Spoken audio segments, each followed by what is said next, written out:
મિત્રો, આજની વાર્તા 3 ગુરુઓ વિશે છે. 3 ગુરુઓ, જેમાંથી એક ચોર, એક કૂતરો અને એક નાનું બાળક છે. તો ચાલો આ વાર્તા સાંભળીએ. ઘણા સમય પહેલા એક મોટા શહેરમાં એક ખૂબ જ પ્રભાવશાળી મહંત રહેતા હતા. શિષ્યો દૂર દૂરથી તેમની પાસે શીખવા માટે આવતા હતા. એક દિવસ એક શિષ્યએ મહંતને પૂછ્યું, સ્વામીજી, તમારા ગુરુ કોણ છે? તમે કોની પાસેથી શિક્ષણ મેળવ્યું? શિષ્યના આ પ્રશ્ન પર મહંતે હસીને કહ્યું, મારા હજારો ગુરુઓ છે. જો હું તેમના નામ ગણું તો મહિનાઓ લાગશે. છતાં હું તમને મારા 3 ગુરુઓ વિશે ચોક્કસ કહીશ. મારા પહેલા ગુરુ ચોર હતા. એકવાર હું મારો રસ્તો ભૂલી ગયો અને જ્યારે હું દૂરના ગામમાં પહોંચ્યો ત્યારે ખૂબ મોડું થઈ ગયું હતું. દુકાનો અને ઘરો બંધ હતા.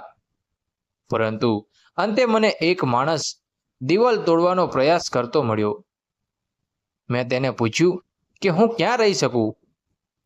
તેણે કહ્યું, હવે મધ્યરાત્રિ થઈ ગઈ છે અને ક્યાંય આશ્રય શોધવો ખૂબ મુશ્કેલ હશે. પણ જો તમે ઈચ્છો તો તમે આજે રાત્રે મારી સાથે રહી શકો છો. હું ચોર છું અને જો તમને ચોર સાથે રહેવામાં વાંધો ન હોય તો તમે મારી સાથે રહી શકો છો.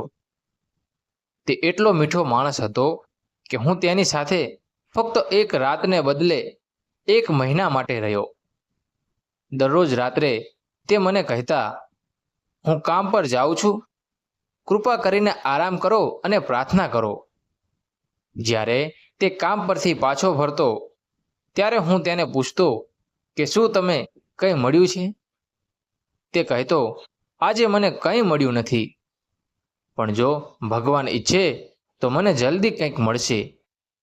તે ક્યારેય નિરાશ કે ઉદાસ નહોતો. તે હંમેશા ખુશ રહેતો અને થોડા દિવસો પછી મેં તેનો આભાર માન્યો અને ઘરે પાછો ફર્યો. જ્યારે મારા ધ્યાનમાં વર્ષો વીતી ગયા અને કંઈ થતું ન હતું, ત્યારે એવો સમય આવતો જ્યારે હું સંપૂર્ણપણે હતાશ અને નિરાશ થઈ જતો અને મારું ધ્યાન છોડી દેવાનું નક્કી કરતો.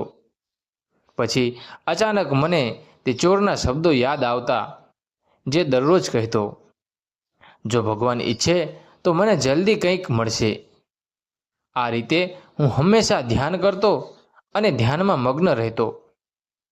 મારા બીજા ગુરુ એક કૂતરો હતો. એક ખૂબ જ ગરમીના દિવસે હું ક્યાંક જઈ રહ્યો હતો. ખૂબ તરસ લાગી હતી અને હું પાણી શોધવા માટે ભટકતો હતો. ત્યારે એક કૂતરો મારી તરફ દોડતો આવ્યો. તે પણ ખૂબ તરસ્યો હતો. નજીકમાં એક નદી હતી. કૂતરો આગળ ગયો અને નદીમાં જોયું અને તેણે પાણીમાં બીજો કૂતરો જોયો. કૂતરાએ પોતાનો પડછાયો જોયો, જે ગભરાઈ ગયો હતો. તે પડછાયાને જોઈને ધ્રુજતો અને પાછળ હટતો. પરંતુ તેની તરસ તેને ડૂબી જતી અને તે પાણીમાં પાછો ફરતો. આખરે તેના ડર છતાં તે નદીમાં કૂદી પડ્યો અને તે કૂદકાની સાથે જ પડછાયો ગાયબ થઈ ગયો. કૂતરાની હિંમત જોઈને મેં એક મહાન પાઠ શીખ્યો. તેના ડર છતાં વ્યક્તિએ કૂદકો મારવો જોઈએ. સફળતા ફક્ત તે જ લોકોને મળે છે જેઓ હિંમતથી તેમના ડરનો સામનો કરે છે. મારા ત્રીજા ગુરુ એક નાનો બાળક છે. હું એક ગામમાંથી પસાર થઈ રહ્યો હતો. ત્યારે મેં એક નાનું બાળક સળગતી મીણબત્તી લઈને જતું જોયું. તે તેની નજીકના મંદિરમાં મૂકવા જઈ રહ્યો હતો. મેં મજાકમાં તેને પૂછ્યું કે શું તેણે મીણબત્તી પ્રગટાવી છે? તેણે કહ્યું, હા, મેં કરી. મેં તેને કહ્યું કે જ્યારે મીણબત્તી બુઝાઈ ગઈ ત્યારે એક લાકડી હતી અને પછી એક ક્ષણ આવી જ્યારે મીણ બળી ગયું. શું તમે મને તે સ્ત્રોત બતાવી શકો છો જ્યાંથી જ્યોત આવી?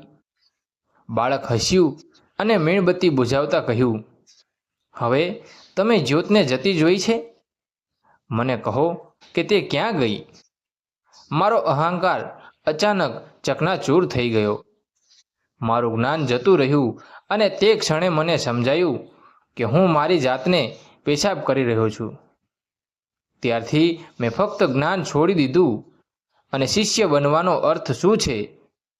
શિષ્ય બનવાનો અર્થ એ છે કે સમગ્ર અસ્તિત્વ માટે ખુલ્લું રહેવું, દરેક સમયે દરેકને દરેક જગ્યાએથી શીખવા માટે તૈયાર રહેવું. કોઈ પણ વ્યક્તિ જે કહે છે તેનાથી ક્યારેય નારાજ ન થવું જોઈએ. વ્યક્તિએ એકલા બેસીને ઠંડા મનથી વિચારવું જોઈએ કે વ્યક્તિએ શું કહ્યું અને શા માટે કહ્યું.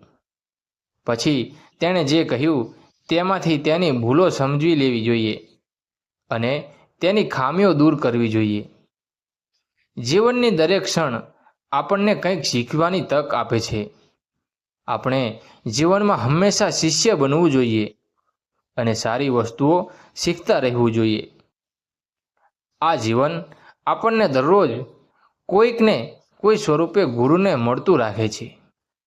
તે આપણા પર નિર્ભર કરે છે કે આપણે તે મહંત જેવા શિષ્ય બની શકીએ છીએ અને તે ગુરુ પાસેથી ઉપદેશો ગ્રહણ કરી શકીએ છીએ.